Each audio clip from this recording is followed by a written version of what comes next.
Hello guys, welcome my YouTube channel. എൻ്റെ പേരാണ് ഹാരിഷ. ഞാൻ ഇന്ന് വന്നിരിക്കുന്നത് ഒരു യൂട്യൂബ് ചാനലാണ്. അമ്മേൻ്റെ ജോലി വെച്ചാണ് ഞാൻ കാണിച്ചു തരാം. അമ്മേനെ കാണിച്ചു തരാം, ബാ. അപ്പോൾ അമ്മയെ കണ്ടു. അമ്മ ഹായ് പറഞ്ഞാണ്.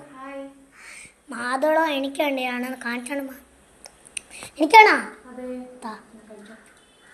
ഞാൻ മാതളം നിൽക്കുമ്പോൾ എന്താ കട്ട മാതളം. ഒരു സാധനം കൂടി കാണിച്ചു തരാം. കണ്ടു, മീൻ പൊരിച്ചത്. ഞാൻ പറഞ്ഞോടാണ് അമ്മ മീൻ പൊരിച്ചത് വെച്ചാൽ നെത്തോലിയാണ് മീനും. രണ്ടാമത്തെ നെത്തോലി. നെത്തോലിക്ക് നല്ല മുള്ളുണ്ട് ഗസ്, അതുകൊണ്ട്. അടുത്തത് ചോറാണ് ഗസ്. ഈ ചോറ് കുറച്ച് ആയത് ഇന്നലത്തെ ബാക്കി ചോറായിരുന്നു. അമ്മ ബാക്കി ചോറ് ഉണ്ടാക്കുന്നു.